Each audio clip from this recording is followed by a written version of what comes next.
All right. Now, Fat Joe's in the news twice. I guess one of them is indirectly. The first one is these allegations that have been levied against him in a court filing, which we covered in a previous story.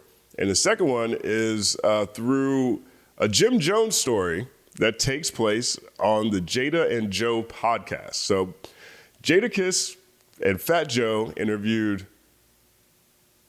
Jim Jones about a video from a young bull in I guess from New Jersey, I think it's where he's from, talking about the influence that Jim Jones has had, right? So we'll look at how Jim Jones responds to this, but here's the clip that they're talking about. You saying Jim Jones has more hits than Nas? I'm from New Jersey. We grew up on ballin'.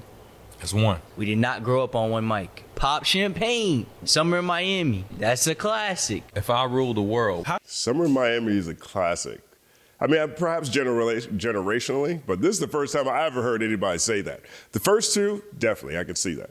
But I guess, I'm not going to knock how people interact or how people connect with different songs, especially, particularly in different generations.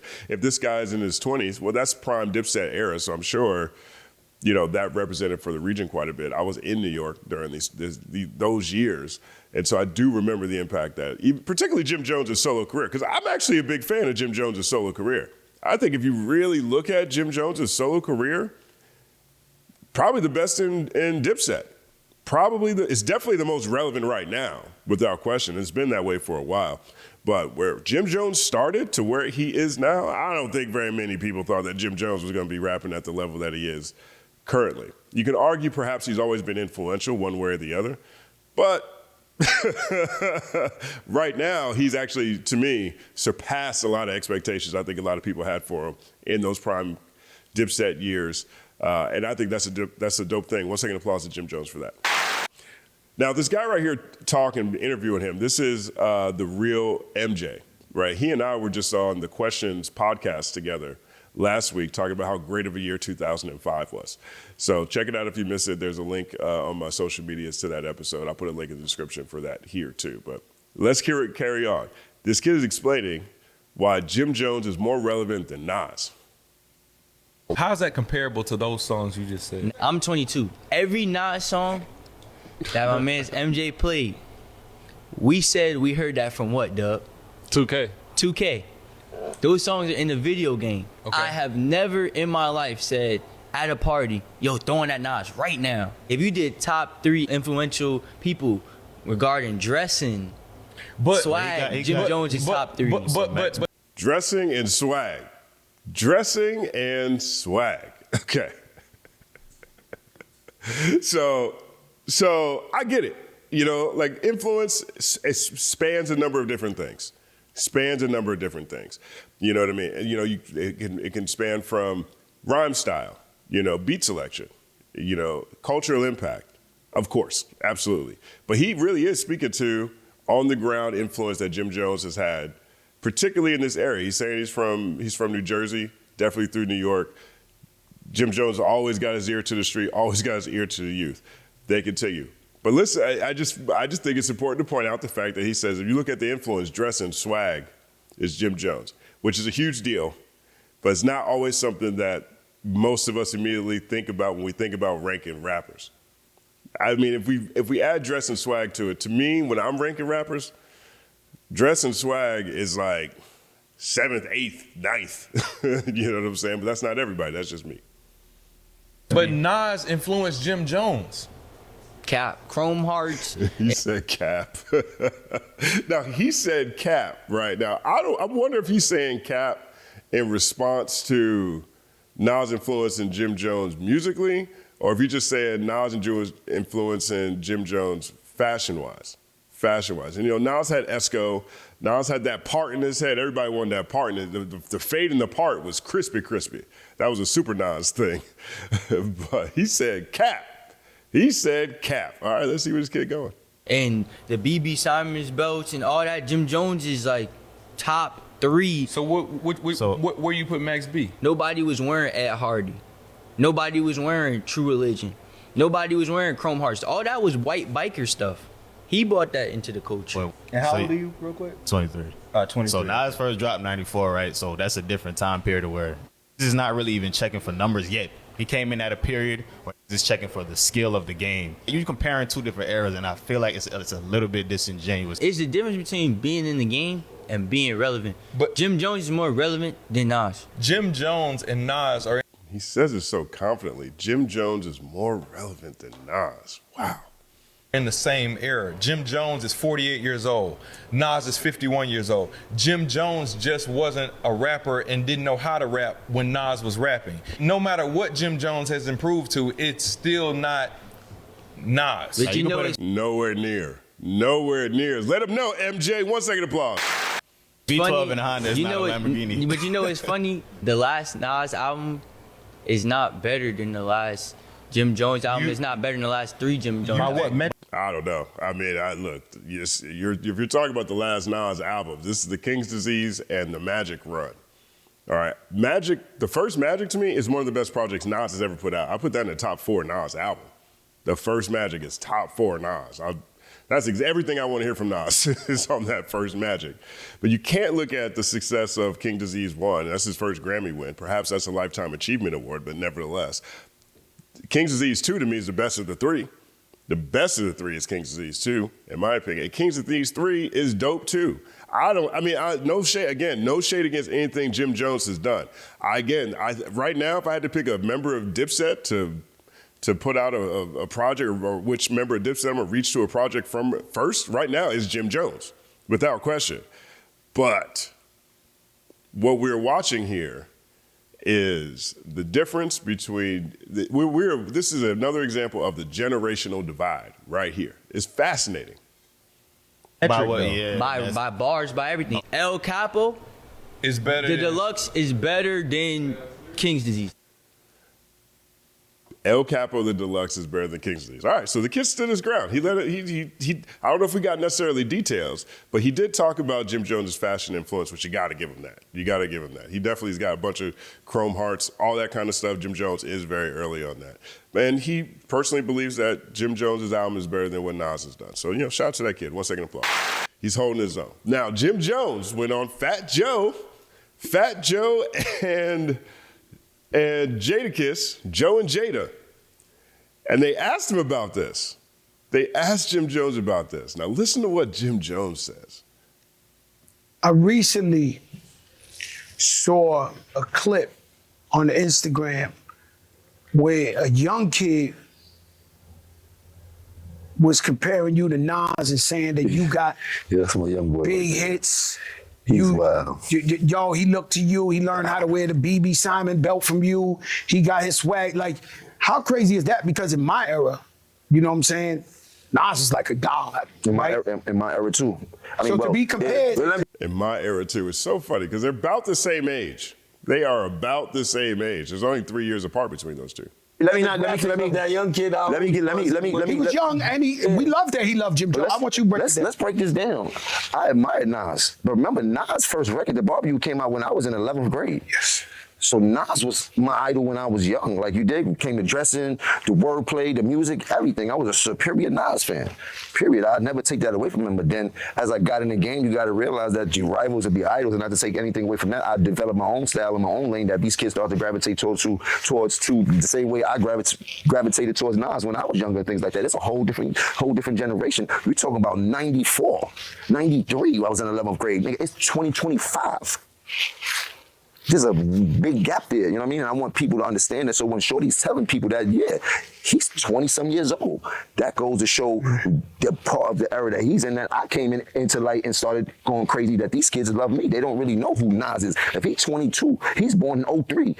Not all of them, some of them though. But I mean, that's so crazy to me too. Like he's talking as if Nas hasn't been one of the most prolific artists from that generation, period. Right. I mean, that's what's interesting about the way he's framing this. He's making it seem like Nas just disappeared in the 2000s, as if Stillmatic doesn't come out in 2001, as if Godson didn't come out, as if which I actually like a lot more than most people, and has grown on me quite a bit. But Streets Disciples, Hip hop is dead. I love that project. I know that project is heavily criticized. I think maybe he went a little too on the nose when he started rapping like a 19s, 20s gangster. But I like the imagination in the project. You know, point is, Nas has always continued to drop music. You know, it's like Lost Tapes is in that era. The same era to me that Dipset is rising at that same point in time. Right? If you look at, you know, We Fly High, like Nas is putting out joints at the same time. Now, perhaps what he's saying is the impact that he has is greater than the impact that Nas has had, maybe on a younger generation. Perhaps that's what it is. But the way he's talking is like Nas just took a whole decade off. You know what I mean? A lot of Like, them don't. Yes. it's the era. Some music. Nah. Some kids that. No, I love that. There's some kids that love My hip son's hop. 20, so I mean, But he's your son. He's your son. He's your son. Nah, but he knows my that- son, I mean, they my know son, about my son Nas. can't tell What? you one Nas record. Jim Jones' son can't tell you one Nas record. Now, I don't know if that's a flex or not. But this is Jim Jones talking, y'all. And I would argue Tomato. that's a crazy thing. Not one Nas? Okay.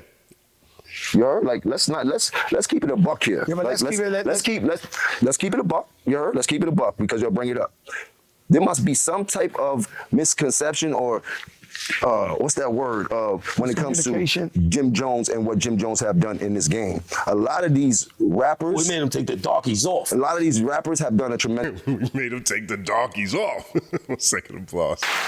Perfect timing. job, and I take nothing away from them. But they forget I got a hell of a catalog. Me, Jim Jones, myself, gold records, platinum records, gold albums, platinum albums. No, Me, Jim Jones, by myself, gold records, gold album, platinum albums. Okay, we'll take a look. We're going to take a look. But he is saying that he's got gold and platinum records and albums, songs and projects. All right, let's see. Me, Jim Jones. No diplomats, no nobody else. Me, Jim Jones. Check my track record. Then check everybody else's track record. Then go to the billboards and check all my entries. Then check all them niggas' entries and shit like that. And I'm not taking nothing away from nobody. Go check everybody's entry. Go to billboards, check my entries. Go check everyone else's entries. Now, he is spending a lot of time talking about metrics and numbers, but I understand that's the easy way for people to quantify impact.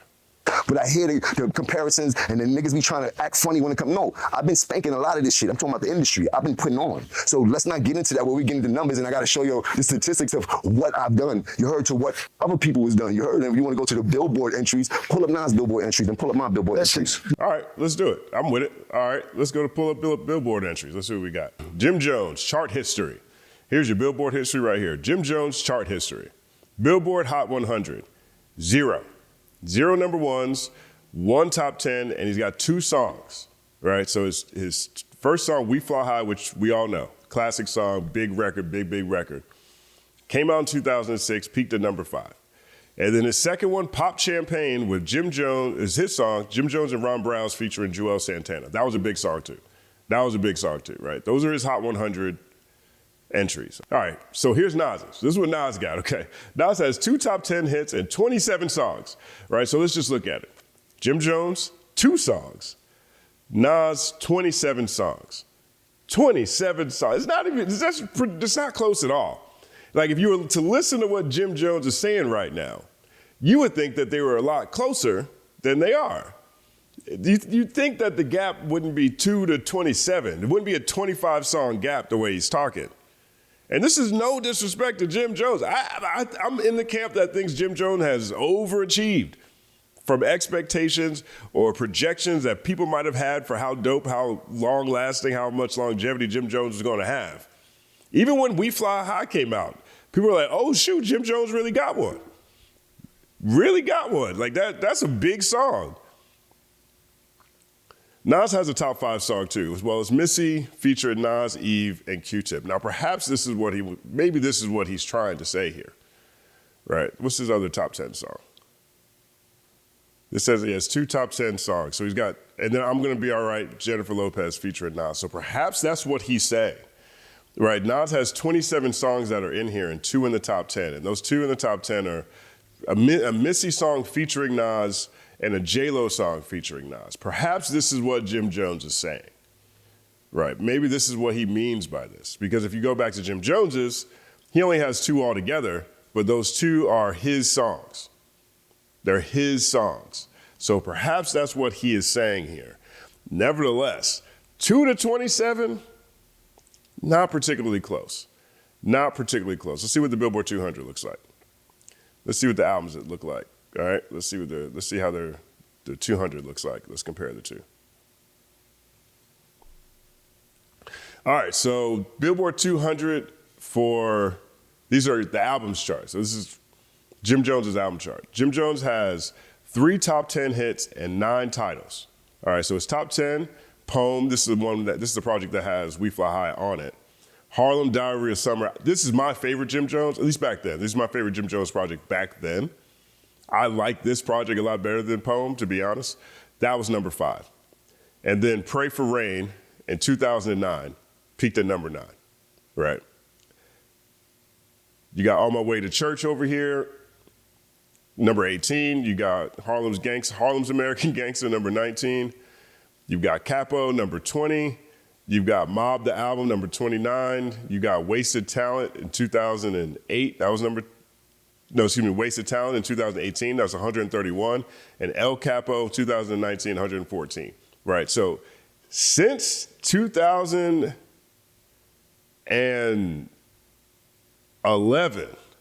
everything has charted less. It's been less successful. I think you could probably say that for most artists in general. But if you listen to the way Jim Jones is talking, you think that he is still rising from the metrics that he is giving. I don't think that's the case, right? For example, here's Nas's, for example. This comparison. He's got 6 number 1 albums, 16 top 10 albums, 24 titles. Okay, Jim Jones has 0 number 1s, 3 top 10s, 9 titles. Again, Nas, 6 number 1s, 16 top 10s, 24 titles. I'm only looking at this because Jim Jones told me to. 1 second applause. Stillmatic came out number 5. It Was Written, 4 weeks at number 1. Godson was number 12. Nostradamus, number 7. I Am, number 1. Illmatic, number 12. The Firm, number 1. Streets Disciple, number 5. Distant Relatives, number 5. Hip Hop Is Dead, number 1. Life Is Good, number 1. Untitled, number 1.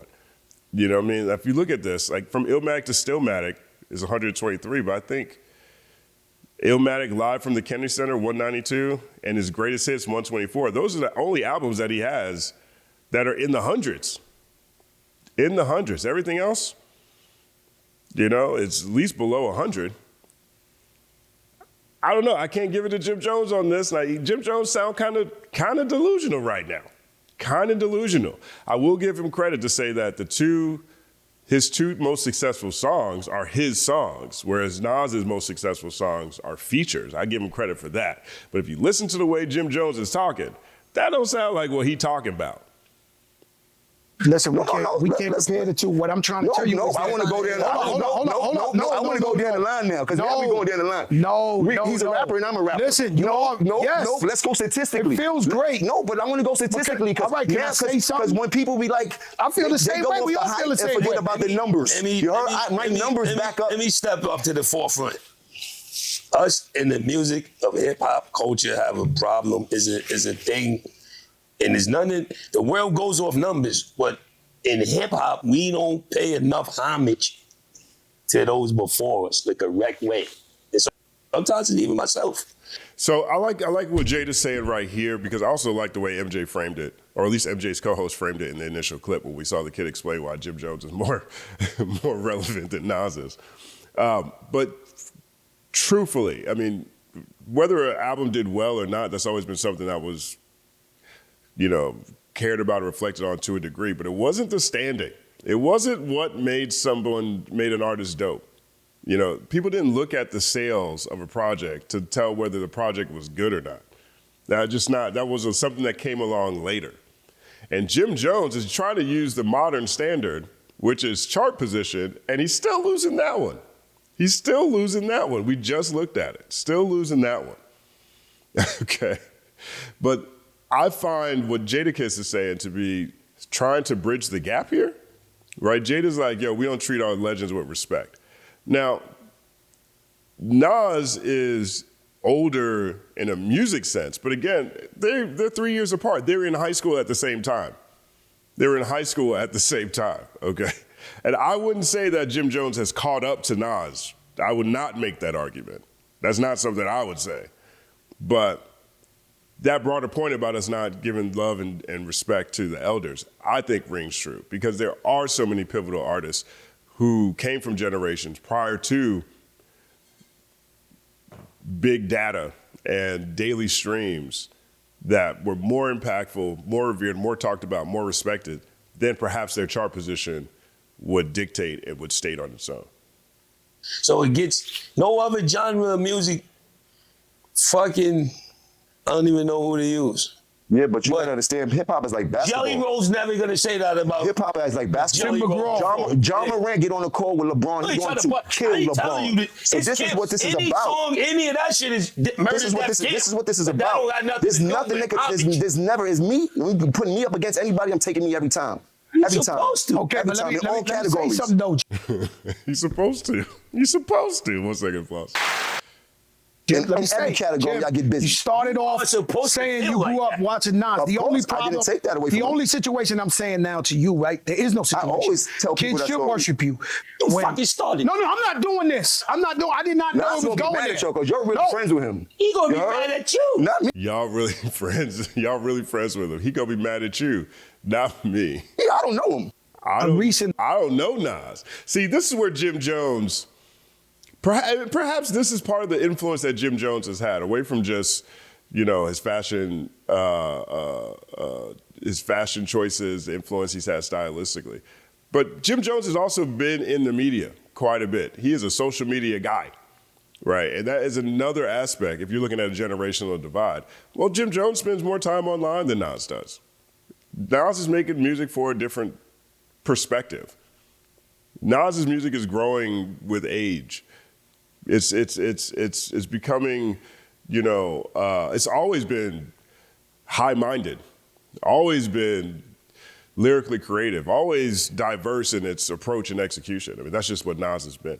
And Jim Jones has really excelled in the social media era, and he is great at giving viral interviews like the one we're looking at right now. This is part of what put the problem Pusha T had with him. The problem Pusha T had with him. Pusha T's problem with him was like, yo, Jim Jones did this thing, said I wasn't top 50, then he went to talk about it on every interview. So now Jim Jones becomes a product of, or it becomes one of the, seems like many people who will be mentioned on this new Clips album, Let God Sort Him Out. God is sorting this one out.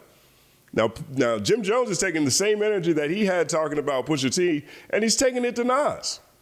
He's taking it to Nas. So if Nas jumps on a feature and says something about Jim Jones, or Nas jumps on a feature sometime and starts throwing subs at him or says his name directly, people are going to be mad at Nas.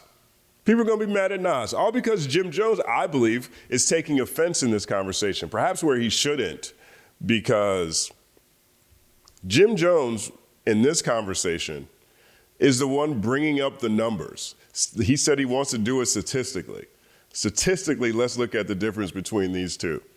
As if Nas, who has never been a chart dominator, who has never been someone who put out projects that ever seemed like they were targeting mainstream. Well, we looked at the Billboard charts, and it's not close.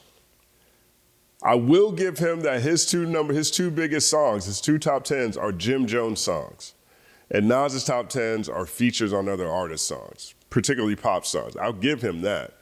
But the way Jim Jones is talking it here, this is part of the reason why, to me, I think he has the level of relevance that he has to a certain generation.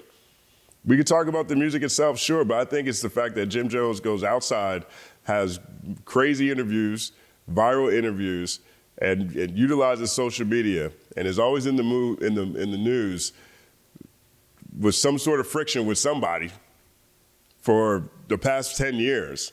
I think that has a lot more to do with the reverence a younger generation has for him, because he is engaging in the landscapes in which are most relevant to them. Let me know what you guys think about all this in the comments section. Do you think that Jim Jones is more relevant than Nas in 2025 by any measure? I'm open to hear what people have to say about this. And do you feel like Jim Jones is a bit out of pocket in the way that he's telling people to go statistically look at his career against Nas? Let me know all that in the comments section. My name is Justin Hunt. Like and subscribe to the channel. Follow at The Company Man on everything, including the Company Man podcast, available wherever you listen to podcasts. It's all happening.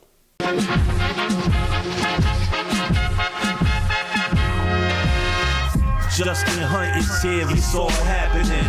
Justin Hunte is here, it's all happening. The mathematical breakdown of this mighty game of rap we in. It's boom bapping. Systematical culture views us radical, it's all happening.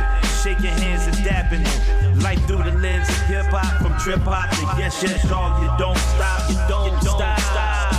Justin Hunte is here, it's all happening. It's all happening, yes, it's all happening. Justin Hunte is here, it's all happening. It's all happening, yes, it's all happening.